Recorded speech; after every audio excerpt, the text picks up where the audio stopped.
need to get Jack Rains inside of the show. I am particularly interested in what he has to say about creators. They are doing many things, both on the general fund side, all with creators as well. He writes the Young Money newsletter, and his new book is coming forth. Oh, actually, I think his new book may be here. No, it's still in pre-sale. We need to ask him. Everybody, welcome into the show, Jack Rains, the slot.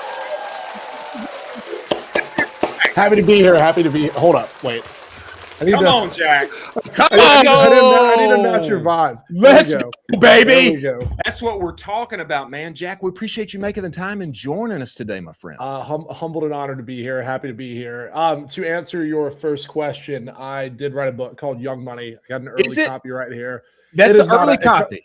Comes out in August, but like everybody pre-order 1 million copies. Young Money by Jack Rains, so I can earn out my advance. My publisher's happy. Well, we got to. Everybody contractually obligated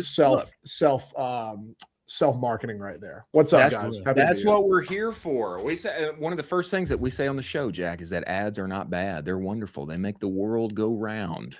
And Jack, tell us about this book and why everybody needs to buy it. My guess would be is that it is the path for everyone in Gen Z and what they need to do with their money as they get out of college. But I'm just guessing. I mean, give us the promo on the book. So hilariously, it's hardly a personal finance book and more of a like how should you make the most out of your 20s book, which does involve money. The basic gist is young people are more anxious than ever before. Nobody knows what to do for a living, where to live. AI is going to take our jobs. We're all going to be in the permanent underclass. Well, I think that's all kind of bullshit. My take is that like there's never been a better time to be risk on as a young person and try and do a lot of interesting stuff and just see what hits and where you want to double down and where you have leverage. And like that could be starting a company, it could be moving across the world. Like there's just like you don't have to lock in on something at 22 and then spend the next 20 years of your life doing that. Like take some shots, try different stuff. Like the whole point of being young is to be risk on with your life. And like that's Young Money is like the defining decade for people who are a little bit less neurotic is kind of my take on it. So anyway, that's Young Money. Pre-order your copy, pre-order 100 copies, as many as you want. Jack, can you give the people a little bit of the foundation for you and where you have come from in making this moat on LinkedIn? Because some of your posts have been the funniest posts I have ever read in my entire life on LinkedIn. And the fact that people will take them seriously absolutely warms my heart to the nth degree. So yeah, I would love to go in on the LinkedIn shit posting. So the brief backstory is I realized at the young age of like 25 that LinkedIn is the best marketing platform on the planet because because everybody has to be on there if they're employed. And that's true. Nobody is going to post on there because they're worried about losing their job. So if you are willing to actively post on there, you will get an insane number of eyeballs basically for free. Now, what most people do is the whole hustle culture bullshit or like pay some ghostwriter $10,000 a month to like make them look like a thought leader. Venture capital's full of this. Every VC general partner is paying some kid in like, I don't know, like Phoenix to ghostwrite for him. It's obnoxious. Yeah. But I realized if you satirically make fun of all the hustle culture stuff, you can go mega viral. And then as your posts blow up, you can link whatever you want and get people to pay for it, subscribe to it, whatever. So I speed ran like LinkedIn satire from basically 2020. I still do it sometimes, but 2022 to 2024, hammering it. Top three posts. Number one, claiming I got vaccinated 1,000 times as a side hustle when they were paying people to get the shot in New York. I said I made $100,000 getting the COVID shot. I would go to like every clinic in New York, and people are commenting like, "You're the reason why minorities can't get vaccines." And then I would double down on a bit. And I would say, "No, the vaccine's actually bad for you. So I'm saving people's lives." I was like an anti-vaxxer who was making a lot of money, and I'm like, I get cell service in the subway now. I can see through walls. This shit is crazy. That is hilarious. Claiming that the hotel breakfast one is the best, though. This was you. This was you, bro. So good. So, that's hilarious. So I a couple of months after moving to New York is notoriously expensive for a broke grad school student. And I had this really long post claiming that like I had a personal finance hack. I hadn't paid for food in 3 months in New York because I would go to random hotels around Manhattan, sign off on other people's rooms, get the continental breakfast. I was taking girls to dates at like random like bougie hotels in Tribeca, sign off on room 421, just get out of there. And I was like, there's 250 hotels I haven't hit yet. So I can keep this up for probably a calendar year before having to double down. I mean, the comment section was just like chaos. It's like people are tagging the New York Police Department. They're like, this is crime. I said, what are you talking about? This is just called being thrifty. It's like, I had to meet with the dean of students at Columbia Business School because some alums had like sent her screenshots of it over email. So I then screenshotted her email and posted that on LinkedIn and said, who snitched? And like, that blew up. It was out of control. So good. I thought I was going to get kicked out of school. It turns out I managed to maintain my enrollment status for the next 2 years. But yeah, I doubt crazy. He was employed now, but I still like, I don't know. People should have a better sense of humor on LinkedIn, and I try to keep LinkedIn fun. It's a boring website. I try to change that. So, Jack, I mean, tell me, the premise for this is totally the case. The reason everybody's so buttoned up and boring on LinkedIn is, I'm going to say something that's going to get me fired. But brother, you've worked with Liquidity. I mean, you worked at Robinhood, and now you're at Slow. I mean, your resume is awesome. I mean, and I think you were getting your MBA at Columbia. I did. I thought I was going to get kicked out. Columbia let me. They thought the shit posting was funny. I thought it was going to terminate my enrollment for a moment there. Yeah, I mean, it's when you double down on a stick like that, it's actually pretty useful because you start self-selecting for working with and associating with people who like your sense of humor.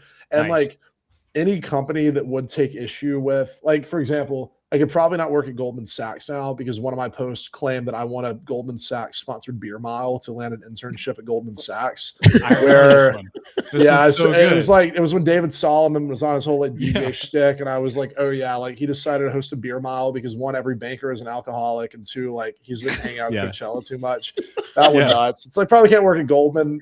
That's okay. But like places that I have worked and people that I have worked with, like the sense of humor. I got my book deal from a LinkedIn shitpost. An editor at Penguin saw it and then found my Substack through that. So it's been a net positive ROI like already. So more people should shitpost. Yeah, that was going to be my follow-up question is like, who in your life has seen these posts and you've been like, oh my God, this person saw my post? And then how many people have these posts reached? I want to say it's like 50 million at this point. Yeah, I mean the Goldman Sachs one hit several million views alone. Like I would say cumulatively 50 million on LinkedIn is probably accurate. And then I would post the screenshot of the LinkedIn shit post on Twitter, and those would hit like 10 million. Like LinkedIn and Twitter combined, probably 150 million impressions. LinkedIn alone, 50 probably. Because like Twitter was kind of like an inside joke of like, oh, everybody on LinkedIn's an idiot. Look at this. And then on LinkedIn, it's everybody's like, this guy sucks. Like one of my now like pretty good friends, a guy named David Perel. He's pretty big on Twitter. You guys might know him. I met him like 2 or 3 years ago in Austin for the first time. And he was like, dude, I thought you were an asshole because of your LinkedIn stuff. I was like, it's satire. He's like, I thought you were just being a dick on the internet. I was like, no. Like sometimes I do, but not that stuff. So you're all, but no, I mean, the amount of inbound I've gotten from just like very interesting, like there's, I don't know, there's been a lot of like founders, investors, just like random people running big businesses that are like, this kid's fucking hysterical. That's been great for me just from a like networking thing, I guess. So between that and like getting a book deal off of it, it worked. I don't know. Like what more can you ask for? That's crazy. Tell me, Jack, I feel like at Slow, there's something that you guys are doing with creators. Is that true? Is that because I think that you obviously have unique perspective being a creator, being a creator myself. I mean, tell us about that. So we had this bet like a few years ago. I wasn't working here then, so I'm using we excluding myself. They Slow prior to me. I have this bet that like, okay, the internet is getting more and more siloed where like my internet is different from your internet is different from your whatever. And people who have established themselves as like domain experts in like their niche and they have a big YouTube channel or like podcast or whatever are like really well positioned to leverage that distribution to make massive companies. Like the way startups always worked was take the really smart weird kid from Stanford who wants to build AI God and give him like $20 million. And then he builds a product and hires a go-to-market team. You can kind of like invert that now, where you get like a good entrepreneur who's carving out a niche, like kind of like what you guys are doing with the show. You get a good entrepreneur carving out their niche. They can build a legit business on top of that, and then they can hire the like weird technically talented person to like help build the back end tech stack. But distribution is like a pretty compelling moat. And we ended up raising like a $64 million fund to invest directly in like those creators, like put money in their holding company. They can use it for whatever businesses they want off their platform. And we've done like several deals out of that fund. One of my like personal favorites, Jonathan Katz Moses, woodworking creator. He would love the cowboy hats. I mean, he's got a sick business where like the dude just loves like building stuff in his shop in California, but he also has his own KM Tools business that just like crushes. And like, if you look up Jonathan Katz Moses, yeah, YouTube, I'm looking at him. Yeah, the I dude's think I know this guy. I think I know. I mean, I know of him. You know. Yeah, so like that's like the first deal we did. So it's stuff like that, like person who's like the face of a niche. It's like, okay, you can probably build multiple $100 million businesses off a platform, and you can just like you just own that distribution. So like, why like nobody's really trying to tap into that yet? Why? It's like everybody's swimming in like OpenAI alumni pool. Like, here's $1 billion, like pre-money seed. Nobody's giving the YouTubers love yet, but like they're probably, I mean, all these, they're already like printing cash. Most of these guys are already profitable. It's like give them a little money to hire some people, build the thing up. Let's see what they do. That's a great thesis. Are there any, you know, could you name any specific creators that you're super bullish on that may not be in the portfolio itself, that you're like, gosh, I totally love what this guy's doing for the past year and some change? Yeah. I mean, one of my personal favorites, and he's like he's already crushing it. He's going to continue to crush it. He's like too big for us, but like, this is what a win would look like, catching somebody like this earlier. Like Ryan Serhant, the New York Yes. real estate broker. Crushed like, it. I mean, that dude is like the man. Like he, like being able to parlay both building a massive real estate business, but also as the Netflix specials. He's incredibly charismatic on camera. Like he, totally. You want to talk about like like a lot of people talk about MrBeast. MrBeast just figured out how to like win. Like he's so good at algorithm slop. Like if you ever watch a full MrBeast video, it's pure brain rot, but he's better at brain rot than anybody. Like, there's people watching those videos, they're like not gaining anything from it other than pure like brain rot entertainment. Like Serhant actually has a business that he's turned into the platform. So like, I think he's like just getting started too, but people like that. Like he's my textbook. This guy crushes. Wish we were invested. That's kind of the like that's the playbook. Yeah, that's a great point. As a part of that too, he got some VC money on the tail end of that too. Yeah, so like season 2, a perfect example of like, okay, this guy's building into this, and then he actually gets the VC capital. Which made for like great content too. And the way you would want to play it, something like that, is like if you caught him spiking on like, and I don't remember which platform is this for, because he's been in the game for a while, but like let's say somebody like, let's say there wasn't like a Ryan Serhant, he's coming around today. If you catch this guy like Instagram, he goes from like 200 to 500,000 followers in like a month, and it's like, oh, this guy's crushing. We would like meet with him, and then he's like, I'm building out real estate business. I want to do the show, blah, blah, blah. But before he actually takes off, where it's still kind of a seed stage investment, where like you could be involved in like all of it from like the idea origination phase versus he's already big, and now it's almost like a growth equity play where like I have no idea what that deal was valued at, but like he can make a push for like several $100 million, $1 billion business at this point. Like I don't know the numbers, but he's big, right? But being able to find something like that at the seed is like, you know, dream come true. So that's what we search for. I love it. Smart, man.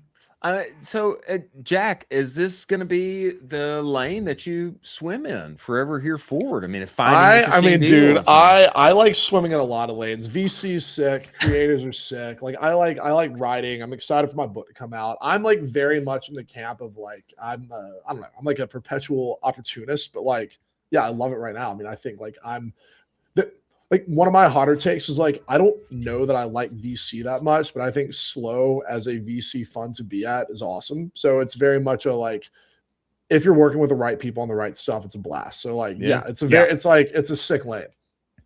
I dig it. I love that. I dig it. I love that. I think Jack, next time you come to Austin, Texas, I think we need to get you live in studio, my friend. I think we need to get you right here. Are both y'all in Austin? We will be soon. We will be soon. I think Colin. I think he's. Let's say, Colin, where are you? I'm in Charlotte, North Carolina. Nice. Yeah, you should move to Austin and then get. Oh, Jack's live on the show, Colin. You know, Colin used to live here. Colin used to live here. I lived there for 3 years. That's how we became friends. Hit control Z, just undo it. You can go back. It's the one city where real estate prices are dropping, so it's probably more affordable now than it was when you left. Yeah, Chris just talks about that a lot on the show. I think so. Yeah, it is very affordable. Maybe a little more affordable than SF or NYC. You know, just maybe NYC is like the cheapest city in America. That's great. I live in like a $4,000 a month shoebox. I'm sitting there right now. It's great. Here we go. Well, Jack, man, we look forward to the book coming out. I'm going to go order my copy right now. I should do it on the show. I should do it while we're live. I'm going to do it live. And then, man, tell everybody where to find you, where to follow you. Of course, you're going to be viral on everybody's feed, but tell them where to find you, follow you, and work with you and talk with you. Yeah, I mean, if you just look up Jack Rains, I should be at the top of the search results at this point, but in no particular order. Most importantly, Young Money by Jack Rains. Pre-order the book. It's on Amazon, Barnes & Noble. Like, the cover looks like this. Blue, got a scale with money on one side and the other. My Substack is also called Young Money, so hit me there. Twitter, Jack_Rains, LinkedIn, Jack Rains. I'm now hammering Instagram, trying to grow that. Let's go. That one, Jack Rains Writes is actually the Instagram to follow. Okay, First reel is going to hit 10,000 views with like no audience, so I think I can play the video game on that well. Yeah, hit me out. Listen, everybody follow me on every platform. I love yapping on the internet. I think I'm an entertaining follow. You are. The Yap King, we appreciate you coming, Young Money. We can't wait to have you back, brother. Listen, next time we're doing it live. Right, that's right.